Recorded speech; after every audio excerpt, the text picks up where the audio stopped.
Baterai kita, baterai lithium. Masa daya tahannya itu adalah 20 tahun. Perlu menyimpan data tuh di Indonesia, Mas. Benar. Jadi Huawei itu sangat comply dengan peraturan pemerintahan lokal. Nah, di Huawei, CCTV kita itu punya feature yang menarik, Mas. Jadi dia itu lebih intelijen karena kita embedded langsung dengan AI. Itu juga sudah bisa menggunakan PC, kemudian juga phone, bisa langsung connect, dan juga kita punya dongle, Mas. Dia juga bisa mendeteksi penulisan tangan, Mas, karena sudah dilengkapi dengan fiturnya AI. Jadi misalnya tulisan tangan saya misalnya nggak terlalu bagus ya, Mas, automatically. Wow.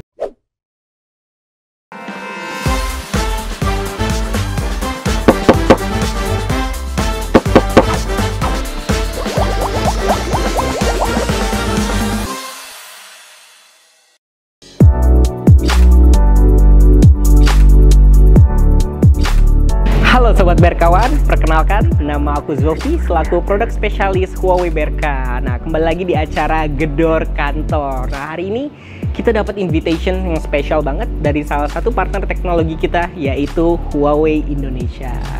Nah, hari ini kita mau ngapain sih? Jadi hari ini kita bakal muter-muter, keliling-keliling di exhibition hall mereka, di mana kita bisa lihat inovasi dan teknologi terbaru dari mereka. Keren banget pastinya. Tapi tenang aja, hari ini aku nggak sendirian. Hari ini aku akan ditemenin sama Mbak Tasha. Halo Mbak Tasha, Halo, apa kabar? apa kabar? Selamat datang di Huawei Innovation Center. Thank you. Jadi Innovation Center ini adalah tempat di mana kami memperkenalkan apa saja sih produk dan solution dari Huawei kepada customer kami dan juga kepada partner kami. Kalau gitu aku rasa Sobat Berkawan juga udah nggak sabar nih. Langsung aja kita lihat-lihat kalau gitu ya boleh. Mbak Tasha. Kita langsung mulai aja. Nah, berbicara mengenai digital transformasi di Indonesia, Huawei menyadari betul bahwa cloud adalah akar dari digital transformasi, Mas. Ya, di Huawei sendiri, cloud ini sudah ada dari tahun 2017. Dan selama 5 tahun berturut-turut, Huawei Cloud telah berhasil menjadi top 5 global providers all over the world. Very proven berarti ya. Very proven and sangat reliable tentunya. Nah, tentunya berbicara mengenai cloud, kita perlu menyimpan data tuh di Indonesia, Mas. Benar. Jadi Huawei itu sangat comply dengan peraturan pemerintahan lokal. Jadi kita sudah punya 3 data center, Mas, di Indonesia. Nah, tadi kita sudah berbicara mengenai Huawei Cloud ya, Mas. Yes. Sekarang kita masuk ke enterprises. Oke. Nah, tadi saya udah jelasin kan, enterprises itu solutions yang untuk berbagai macam industri. Benar. Nah, di sini kita akan mulai yang pertama dari HoloEats. Mungkin Mas juga familiar nih dengan CCTV. Oh iya, pasti Iya lah. dong. We use it Nah, everywhere lah. Betul. Nah, di Huawei CCTV kita itu punya feature yang menarik, Mas. Jadi dia itu lebih intelijen karena kita embedded langsung dengan AI. Oh cool. Yes, jadi dia bisa mendeteksi langsung VIP license plate, VIP customers, face recognition ya. Jadi di Huawei kita sudah punya face recognition untuk memastikan bahwa hanya karyawan tentu yang bisa memiliki akses ke kantor. Makanya dia bilang lebih intelijen. Yang tidak kalah penting, karena tadi Huawei berbicara mengenai connectivity. Benar. Jadi kita punya yang namanya access point, Oke. Wi-Fi ya. 6. Jadi yang menarik, Mas, dia itu punya 16 titik point. Dimana pada umumnya kalau misalnya kita connect ke handphone, kita harus follow di mana sih access point-nya. Benar. Nah, kalau dari sisi produknya kita, Huawei, mereka yang mengikuti kita. Cool. Jadi within range, tentu misalnya Mas ke daerah tertentu, dia akan follow. Dan apabila nanti Mas berada di lokasi yang berbeda atau di lantai yang berbeda, access point-nya will follow you. Cool, berarti Iya. aku jalan-jalan kemana, udah bukan aku lagi nih yang nyari-nyari Udah access nggak point-nya, perlu dia nyari akan lagi, adjust Mas. ya. No, our connections will follow you everywhere you go. Nice. Nah, untuk dari sisi storage, kita tuh ada 3 section sebenarnya. Dari main storage, jadi Mas bisa simpan data apa saja. Jadi baik dari email, attachment, files, dan lain sebagainya di main storage-nya kita. Kita punya untuk main storage dan juga punya hybrid. Kemudian kita punya yang namanya backup. Penting loh, Mas. Ya, Sekarang data tuh semuanya ya, di backup. Nah, di sisinya kita bisa backup sesuai dengan kebutuhan customer. Tentunya lebih reliability dan juga lebih fast. Next, kita punya namanya archive. Jadi Mas pikir, aduh, data saya banyak banget nih, mungkin nggak Iya, ya. kepake. Yaudah kita simpan dulu kali ya di archive. Nah, itu juga bisa kita provide. Jadi kita punya main storage, punya backup, dan juga punya archive. Yang menarik, Mas, dari storage-nya kita punya feature yang namanya anti-ransomware. Nah, ini penting nih kayaknya. Penting ya, berbicara tentang safety dan security data. Bener. Jadi anti-ransomware ini kita embedded di backupnya kita, Mas. Apabila terjadi sesuatu or threat, itu akan langsung diberikan notification, Mas, alert. Oh, data kita dalam danger nih atau mau diambil. Oke. Nah, gunanya adalah dari sisi anti-ransomware ini dia akan men-lock data kita automatically, membackup, jadi datanya tidak bisa diambil dan tidak bisa diubah, Mas, oleh hackernya. Jadi 100% aman. Ya, ini berarti keren banget ya, variety-nya banyak banget for Betul. every needs, apalagi Yes. dari tadi udah ada feature security-nya. Wah, ini lengkap banget sih. Nah, Mas, jadi kita sudah berbicara mengenai cloud dan juga enterprises. Yes. Jadi ada satu bisnis unit lagi yang menjadi hot topic nih di Oke, Huawei. apa tuh? Digital power. Oh, Jadi ini udah membicarakan dengar-dengar mengenai green dan renewable energy. Kita udah punya beberapa solutions. Jadi kita punya untuk smart PV atau dikenal dengan PLTS, Mas. Ya. Nah, tapi Huawei berfokus kepada inverter dan juga baterai. I see. Kemudian kita punya data center. Nah, data center biasanya makan waktu lama nih. Benar. Costnya juga high. Iyalah. Nah, biasanya dengan teknologi Huawei, energi tersebut dan cost itu bisa kita save loh, 15 to 20%. Digital power ini, mungkin kita bisa lihat nih Mas, miniatur-miniaturnya dari lucu kita. ya. Lucu ya, mainan-mainannya digital power. Jadi di sini kita punya UPS nih Mas. Jadi berbicara mengenai cost saving, sebenarnya kita tahu banget bagaimana kebutuhan dari customer. Oke. Jadi mungkin untuk small enterprises, raknya tidak perlu langsung beli all set 5, jadi dia bisa langsung beli satu dulu. Jadi apabila nanti kebutuhannya bertambah, Seiring bertambahnya nanti ya. benar, jadi mereka bisa add on dari sisi racks. Nah ini untuk UPS. Terus kita punya baterai Mas. Baterai kita, baterai lithium. Masa daya tahannya itu adalah 20 tahun. Lama ya? Wow. Long investment. Nah yang menarik adalah baterai kita ini punya feature untuk fire suppression Mas. Oh, Jadi oke. misalnya overheat baterainya digunakan dan terjadinya fire, itu fire-nya akan stay di dalam. Dan fire suppression-nya akan mempress dari fire tersebut. Jadi dia tidak akan mengganggu kinerja dari baterai-baterai yang lainnya.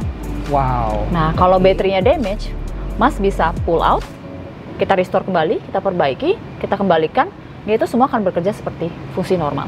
Cool. Jadi tidak akan menghambat kinerja dari industri tertentu. Yes. Kita juga punya FM 800, yang ini lebih kecil Mas, mungkin lebih untuk industri yang jauh lebih kecil. Dan kita punya FM 2000 untuk yang enterprise jauh lebih besar. Jadi Mas kan tadi saya udah jelasin nih, kenapa sih bisa save energy 15 to 20%? So this is why. This is why. Jadi untuk menyimpan energi, data center kita itu punya in-house cooling system, Mas. Mungkin Mas tahu nih kalau biasanya data center tuh perlu ruangan yang super dingin. Pastinya. Ya. Jadi kita sudah tidak perlu lagi, Mas, hemat listrik. Kita punya in-house cooling, jadi di dalam sudah ada cooling sendiri. Dia bisa automatically adjust, apabila dia overheat, dia bisa adjust. Nanti ketika data rate-nya sudah rendah atau turun, dia juga bisa adjust kembali. Jadi dia sangat pintar, Mas. Oke, jadi benar-benar bisa menyesuaikan suhu. Nanti Bisa. ketika perlu saving, tinggal saving. Jadi tidak perlu di-set. Jadi dia bisa menyesuaikan sesuai dengan load-nya dari si data center tersebut. Kemudian Mas, kita punya feature yang namanya skylight. Jadi apabila terjadinya kebakaran, let's say, gas itu akan di-press dan dia akan tutup automatically. Dia akan men-lock fire-nya ada di dalam saja. Jadi tidak menimbulkan damage yang lebih besar. Iya. Benar? Kemudian untuk safety, Mas, kan tidak boleh semua orang masuk ke data center ya. Benar. Kita akan protect dengan AI. Jadi kita bisa feature sediakan AI untuk face recognition, fingerprint, ataupun CCTV untuk memonitor pergerakan di dalam data center. Dan yang menarik, Mas tuh nggak perlu loh ke data center setiap hari untuk mengecek data centernya. Terus gimana dong? Kita punya data manajemen. Jadi di data manajemen ini kita akan display berapa sih kapasitas load-nya, berapa sih suhunya, berapa sih KWH-nya, ada masalah apa sih? Nah, itu semua bisa dideteksi dengan data manajemen dan bisa di-connect dengan devices-nya, Mas. Wah, ini membuat hidup lebih mudah banget ya, mungkin bagi yang manage kan? Ya, jadi ini bisa dimonitor langsung, Mas. Tidak perlu langsung ke data center. Nah, yang menarik lagi, Mas, kita punya solution untuk outdoor. Container. Lucu Gimana ya? nih? Gimana Jadi nih? ini sebenarnya untuk rural area sih, Mas. Jadi Oke. seperti contohnya industri mining. Kan daerahnya tidak ada pemukiman, I see. Iya, gersang iya, ya Mas, iya, tapi benar. mereka butuh data center. Betul. Jadi kita sediakan untuk kontainer untuk area-area di luar. Rumah sakit, oke. mining, dan lain sebagainya. Di dalamnya juga sudah sama, Mas. Ada UPS, battery, dan juga ada house cooling. Jadi semuanya sudah tersedia di dalam. Cool. Jadi Iya, sistemnya iya. plug and play. Jadi kita penuhi kebutuhan customer, Wow. baik dari sisi indoor maupun dari outdoor, Mas. Benar-benar inovatif ya. Yes.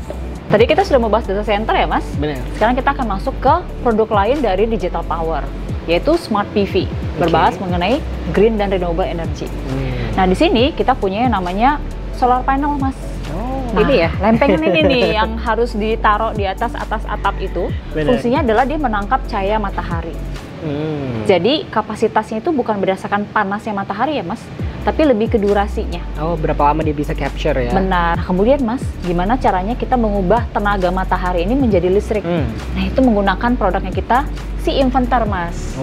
Inverter ini adalah alat yang untuk mengubah teknologi DC to AC. Jadi cahaya matahari tersebut kita goreng nih Mas, kita jadikan listrik. Oke. Disinilah tempatnya. Jadi di sini kita sudah punya beberapa unit miniaturnya Mas. Ada baterai khusus untuk industrial, lebih besar. Ukuran aslinya nggak sekecil ini ya Mas ya. Iya, ini aslinya lebih besar miniatur ya Mas ya. Nah ini yang saya bilang untuk inverter di housing. Jadi ini yang mengubah teknologi dari sinar matahari ke listrik di rumah. Yang kemudian energinya bisa kita simpan di baterai Mas. Nah, dia bentuknya kayak Lego. Jadi tergantung dari kapasitas rumah masing-masing sih Mas. Jadi memang kalau misalnya perlu cuma satu, nggak apa-apa, atau misalnya perlu dua. Tapi dia bisa di stack terus ya? Bisa stack terus. Jadi nanti malam hari, Mas sudah tidak perlu menggunakan listrik, bisa langsung menggunakan dari baterai tersebut. Keren. Makanya jauh lebih hemat Mas. Dari tadi nih kita muter-muter Mbak, kita selalu lihat TV dan monitor ini. Ini sebenarnya what TV is this? Ini namanya adalah Idea Hub Mas. Ini adalah perangkat pintar di mana menyediakan berbagai macam solutions. Jadi misalnya nih, biasanya kita kalau di ruang meeting itu perlu beberapa devices terpisah ya Mas. Whiteboard, projector. Nah semuanya kita wrap di Idea Hub Mas. Jadi di Huawei kita sudah menggunakan semua produk ini Mas untuk kebutuhan meeting tentunya. Jadi saya akan memberitahukan Mas nih, salah satu fiturnya adalah whiteboard dulu ya. Nah di Huawei kita tuh punya latency-nya minim banget Mas, so smooth. Jadi untuk penulisannya sangat smooth dan juga sangat mudah Mas untuk membuat tulisannya. Jadi nggak perlu lagi ada noda di tangan ya Mas. Iya. Hampir nggak ada delay ya. Betul. Nah, dia juga bisa mendeteksi penulisan tangan Mas, karena sudah dilengkapi dengan fiturnya AI. Jadi misalnya tulisan tangan saya misalnya nggak terlalu bagus ya Mas, automatically. Wow, keren banget kan? Jadi secara otomatis kita langsung mendeteksi tulisan Mas. Iya. Oke. Nah kemudian apabila nih ada kebutuhan meeting, misalnya Mas perlu buat diagram gitu ya, gimana sih caranya? Automatically Mas. Nice. Jadi dia bisa langsung mendeteksi untuk dari sisi penulisan dan juga diagram. Terus Mas biasanya nih kalau misalnya mau send file kan biasanya kita perlu foto-foto dulu nih. Iya. Bentar saya mau foto dulu gitu ya. Nggak perlu Mas, kita sudah punya feature Scan to transfer. QR code. Jadi sudah bisa scan dengan browser, tentunya dengan in-house connectivity. Mas bisa langsung scan dan bisa masukkan file tersebut. Wah ini game changer banget nih. Ini kan? Karena ini salah satu problem saya kadang ya. Jadi kalau kita apa-apa, aduh foto kan, dulu kejauhan ya. apa Nanti ya. di sini sudah tidak perlu lagi Mas. Jadi bisa langsung di scan, filenya sudah bisa didapatkan langsung. Nice. Nah ini salah satu fitur menariknya. Kemudian Mas, untuk dari sisi projection itu juga sudah bisa menggunakan PC, kemudian juga phone bisa langsung connect, dan juga kita punya dongle Mas. Jadi untuk ratio dalam jarak tertentu, Mas udah nggak perlu lagi tuh gulung kabel jauh-jauh. Iya. Jadi misalnya Mas di posisi di mana jauh dari stage, itu tetap aman Mas. Dipastikan tetap bisa show filenya dengan aman. Oke, jadi mungkin kayak buat orang kantor bisa pakai aplikasi, buat guest bisa kita kasih dongle bisa, gitu Mas. ya, very bisa, flexible Mas. ya. Jadi kita punya 3 feature ini. Kemudian Mas, yang tidak kalah menarik adalah kita bisa play as a big tab sebenarnya. Jadi apapun aplikasinya di sini bisa kita display. Nah yang menarik Mas, misalnya nih Mas tuh bosen lah ya, nonton dulu deh gitu kan ya, lagi happening TikTok ya Mas, tapi Mas juga at the same time harus ngerjain something nih. Wih, kita punya namanya feature split screen Mas. Jadi kita bisa mendisplay video atau presentasi, dan juga kita bisa take notes ya. Betul Mas. Jadi profesional dan juga personal bisa kita gabung jadi satu. Very cool. Nah ini salah satu fiturnya dari Idea Hub-nya kita Mas. Oke, keren banget sih ya Mbak. Ini with all this technology ya, what's next nih for Huawei? Kalau bicara what's next, sebenarnya Huawei sudah mau lakukan kontribusi untuk Indonesia so far. Progresnya juga amazing. Kita juga sangat lucky sudah disupport oleh partners, customers, dan beberapa institusi lainnya, of course. Nah, untuk kedepannya tentunya Huawei akan terus mengembangkan teknologi untuk membantu Indonesia menuju Indonesia Emas 2045 dengan digital transformations. Oke deh kalau gitu, thank you banget. Sama-sama. Ya Mbak Tasha. Kita juga happy banget loh dengan kedatangan Mas di Innovation Center kami. Oke, nanti aku main-main lagi boleh ya? Boleh banget dong pastinya. Oke deh gitu, see you Mbak Tasha.